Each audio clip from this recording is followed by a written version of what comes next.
Movie की शुरुआत में हमें पास्ट का सीन दिखाया जाता है जहाँ एक रेस हो रही थी जिसमें डॉम के फादर की एक कार से टक्कर होने के बाद उनका एक्सीडेंट हो जाता है और वो मारे जाते हैं। अब हमें प्रेजेंट का सीन दिखाया जाता है जहाँ डॉम अपने बच्चे के साथ एक ट्रैक्टर को ठीक कर रहा था। उसका बच्चा उसके ही तरह काफी बुद्धिमान था और उसकी वाइफ लिटी भी वहाँ आ जाती है। फिर वो लोग देखते हैं कि एक कार उनके तरफ बढ़ रही है, जिसके बाद डॉम का बेटा बेसमेंट में जाकर छुप जाता है और डॉम और उसकी वाइफ बंदूक लेकर तैयार हो जाते हैं। तभी उस कार से रॉबिन, तेज और रमसी उतरते हैं। रॉबिन कहता है, बिलू ये मैं हूँ, तेरे बचपन का दोस्त। डॉम उनसे वहाँ आने की वजह पूछता है तो वो उन्हें बताते हैं कि मिस्टर नोबडी जो कि इंटेलिजेंस के लिए काम किया करते थे, उनके प्लेन को हाईजैक करके क्रैश करवा दिया गया है और हमें सीआई से उन्हें बचाने के ऑर्डर्स दिए गए हैं, क्योंकि मिस्टर नोबडी के साथ प्लेन में कुछ ऐसी चीज थी जो अगर किसी के हाथ लग गई तो बहुत बड़ी तबाही आ सकती है।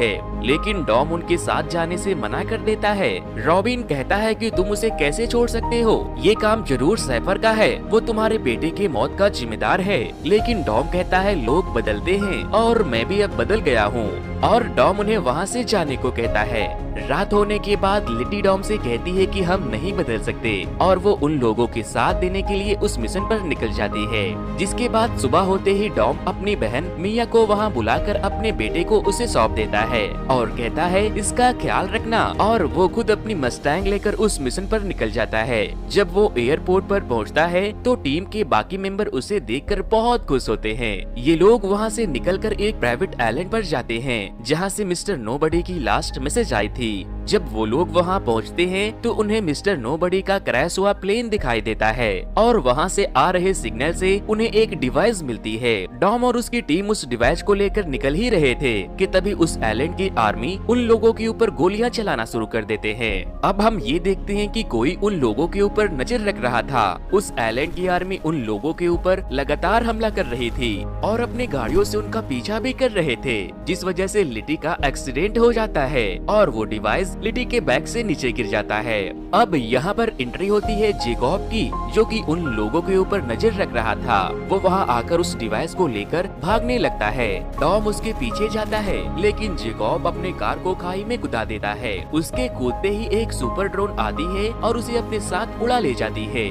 रॉबिन और तेज अपनी कार को तेजी से भगाने लगते हैं क्योंकि पुल टूटने ही वाली थी, लेकिन वक्त रहते वो लोग वहाँ से बच निकलने में कामयाब हो जाते हैं। लेकिन आर्मी वाले अभी भी डॉम के पीछे पड़े थे, जिस वजह से वो भी अपनी कार को एक रोप के थ्रू उड़ाकर माउंटेन के उस पार चला जाता है। उसके एक्शन को देखने के बाद लिटी कहती है, वाओ ये कुछ नया था। अब सीन कट होती है और हम जेकॉब को देखते हैं जो अपने पार्टनर ओटो के साथ सैफर से पूछताछ कर रहा था। सैफर को उन लोगों ने मिस्टर नोबडी के प्लेन क्रैश होने से पहले उसे उड़ते प्लेन से ही अगवा कर लिया था। डिवाइस का एक पार्ट तो उन लोगों के हाथ लग गया था, लेकिन दूसरे पार्ट के लिए वो लोग सैफर से पूछताछ करते हैं और वो उसे दूसरे पार्ट का लोकेशन बता देती है। अगले सीन में हम देखते हैं कि लिटी जेकॉब के बारे में अपने सारे टीम मेंबर को बता रही थी।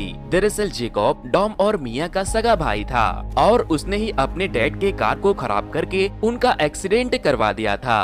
और जब ये बात डॉम को पता चल गई तो वो डॉम से डरकर भाग गया था। वो लोग आपस में बातें कर ही रहे थे कि तभी वहाँ पर डॉम और जेकॉब की बहन मिया आती है। वो कहती है कि ये हमें साथ में मिलकर करना होगा और जेकॉब को समझाकर वापस घर लाना होगा।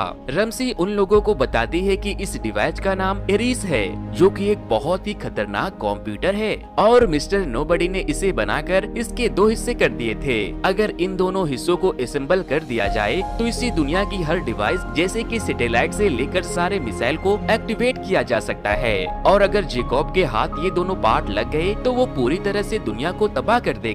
जिसके बाद तेज उन लोगों को बताता है कि मिस्टर नोबडी के मैसेज में एक और सिग्नल था जिसमें वो हैन के बारे में कुछ मैसेज देना चाहते थे। फिर डॉन लिटी को एक पोस्ट कार्ड दिखाता है और कहता है कि ये मुझे उस दिन मिला जब हैन की मौत हुई थी। जिसके बाद वो सारे लोग 3 अलग अलग टीम में डिवाइड हो जाते हैं। डॉन जेकॉब की तलाश में लंदन चला जाता है, जहाँ वो एक लेडी स्टोर से मिलता है जो कि उस वक्त भी चोरी ही कर रही थी। डॉन पुलिस से बचते हुए उसके साथ उसके कार में चला जाता है।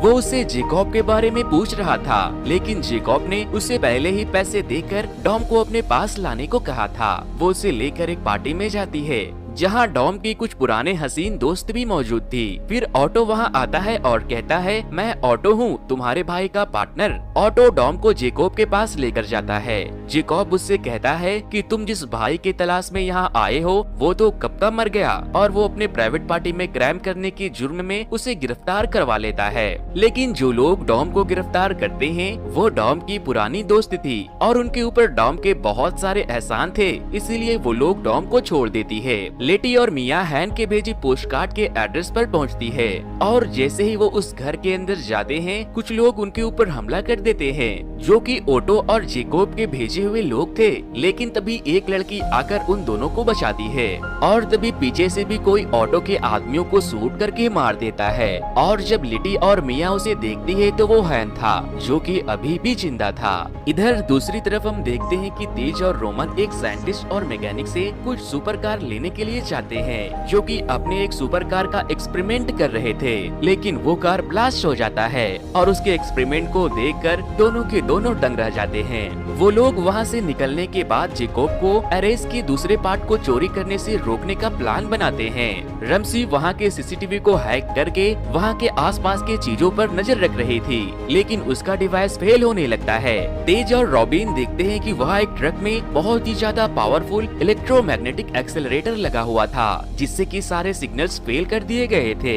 इधर दूसरी तरफ हम देखते हैं कि जेकोब एरिस के दूसरे पार्ट की चोरी करके वहाँ से निकल जाता है और डॉम उसका पीछा करने लगता है और फिर वो उसे पकड़ लेता है। लेकिन जेकोब वहाँ से छलांग लगा देता है और एक कार को लेकर वहाँ से भाग जाता है। तेज और रोमन वैन में मौजूद ऑटो के आदमियों को खूब धोता है और उन्हें वैन से बाहर फेंक देता है। डॉम रमसी से उस वैन को चलाने को कहता है, लेकिन रमसी ने इससे पहले कभी भी ड्राइव नहीं किया था और वो ड्राइव करने से मना कर देती है। बट जब डॉम उसे गालियां देता है तो वो किसी तरह से उस वैन को चलाना शुरू कर देती है, जिसके बाद डॉम भी उसी वैन से जेकोब का पीछा करने लगता है। लेकिन उसकी कार की स्पीड बहुत ज्यादा थी, इसीलिए रमसी अपना दिमाग लगाती है और वैन में लगे इलेक्ट्रोमैग्नेटिक एक्सेलरेटर को ऑन कर देती है, जिससे कि जेकोब की कार उस वैन से आकर चिपक जाती है। जेकोब के पकड़ाते ही ऑटो पूरी तरह से पागल हो जाता है और अपने आदमियों से कहता है, सारे हथियार इकट्ठा कर लो, जितने हो सके उतने आदमियों को बुला लो, पैसों की कोई कमी नहीं है, हमें किसी भी हाल में जेकोब को छुड़ाना होगा। इधर दूसरी तरफ हम देखते हैं कि डॉम की टीम जेकोब को पकड़कर मिस्टर नोबडी के एक सीक्रेट जेल में बंद कर देते हैं और बेचारा रोमन मजे से खीर खा रहा था। लेकिन तेज और रमसी इलेक्ट्रोमैग्नेटिक एक्सेलरेटर को ऑन कर देते हैं, जिस वजह से उसका कटोरा और चम्मच जाकर इलेक्ट्रोमैग्नेटिक मैग्नेट से चिपक जाता है और बेचारा रोमन रोने लगता है। तभी लिटी और मिया हैन के साथ वहाँ पहुँचती है। वो लोग हैन को जिंदा देखकर बहुत ज्यादा शॉक्ड हो जाते हैं और उससे पूछते हैं कि तुम उस एक्सीडेंट में जिंदा कैसे बच गए, जिसके बाद वो उन्हें बताता है कि मैं मिस्टर नोबडी के एक मिशन पर था, जिसके लिए उन्होंने मेरी झूठी मौत की अफवाह फैला दी। मुझे मिस्टर नोबडी ने उस एरिस के दूसरे पार्ट को एक साइंटिस्ट के घर से चुराने को कहा था, लेकिन जब मैं उसे चुरा कर भाग रहा था तो वहाँ कुछ और लोग भी आ गए और उस साइंटिस्ट के साथ साथ उसकी बीवी को भी मार डाला और मैं उसकी बेटी एली को किसी तरह से वहाँ से लेकर भाग गया और उसे ट्रेनिंग दी और खुद की हिफाजत करना सिखाया।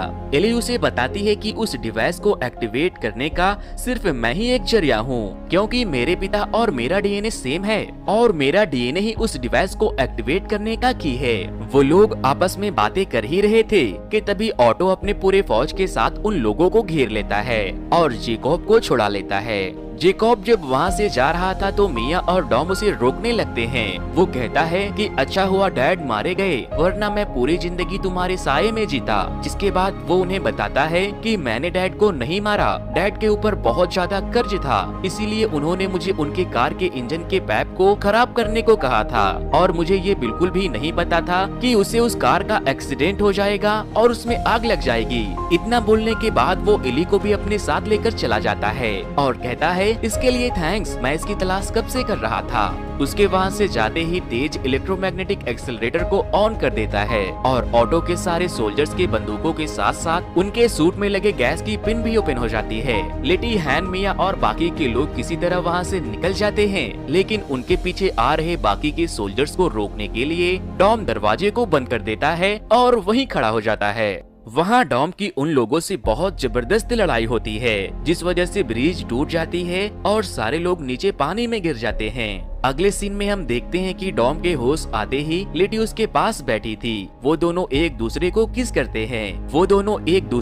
करते हैं। तेज और रमसी बाकी के टीम मेंबर को बताते हैं कि ऑटो मिली की मदद से उस डिवाइस को एक्टिवेट कर लेगा, लेकिन उसे एक्टिवेट करने के लिए उसे एक पर्सनल सैटेलाइट की जरूरत पड़ेगी। अगर हम लोग उस सैटेलाइट को बर्बाद कर दें तो आने वाली तबाही से बचा जा सकता है। रॉबिन कहता है, लेकिन हम लोग ऊपर स्पेस में जाएंगे कैसे? हमारे पास तो कोई स्पेसशिप भी नहीं है। जिस पर डॉम कहता है कि हम स्पेस में एक कार से जाएंगे। उसकी बातों को सुनने के बाद रॉबिन बेचारा सटिया जाता है।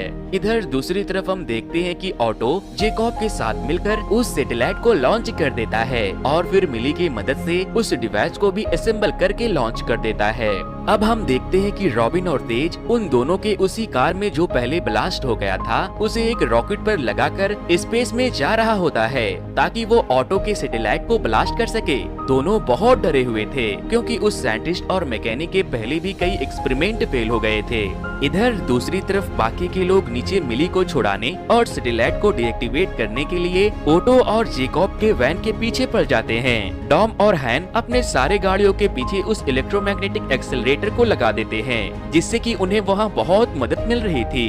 हैन एक वैन को हाईजैक करके मिली को बचा लेता है। ऑटो जेकॉब से कहता है कि सैटेलाइट से सिग्नल नहीं आ रहा है, तुम वैन के ऊपर जाकर चेक करो। जब जेकॉब ऊपर जाता है तो ऑटो एक आदमी उसे मारने के लिए भेजता है और यहाँ पर हमें ये पता चलता है कि ऑटो ने जेकॉब को धोखा दिया है और उसने सैफर को अपना पार्टनर बना लिया है।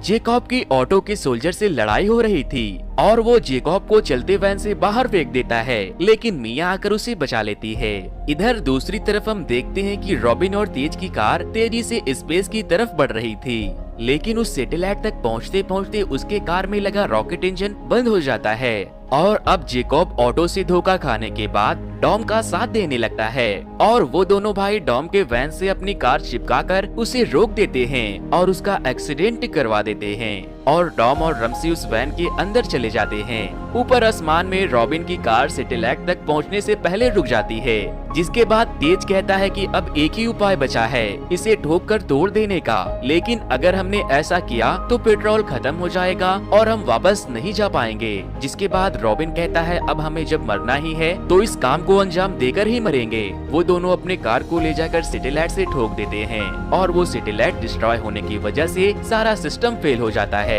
लेकिन इधर वो एडवांस मिलिट्री वैन अनबैलेंस्ड होकर बहुत सारे बिल्डिंग को ठोकते हुए नीचे गिरने लगता है। मिली को तो हैन किसी तरह से वहाँ से निकाल लेता है, लेकिन डॉम और ऑटो अभी भी उसी वैन में थे। तभी सैफर वहाँ एक ड्रोन को भेजकर हमला करती है, लेकिन डॉम बच जाता है और ऑटो उस वैन के साथ साथ खाई में गिर जाता है और जब वो वैन खाई में गिर रही होती है तो उसका मलबा उस ड्रोन से जाकर टकरा जाता है और उसका भी एक्सीडेंट हो जाता है। मूवी के एंड में हम देखते हैं कि डॉम जेकॉब से माफी मांगता है और उसे अपनी गाड़ी गिफ्ट कर देता है और फिर जेकॉब मिया को गले लगाकर वहाँ से चला जाता है और रॉबिन और तेज को इंटरनेशनल स्पेसशिप स्टेशन वाले उन्हें एलियन समझकर पकड़ लेते हैं और फिर उनके बारे में पता करके उन्हें वापस से धरती पर भेज देते हैं और फिर सारे लोग साथ में मिलकर खाना खाते हैं और इसी के साथ ये मूवी यहीं पर खत्म हो जाती है।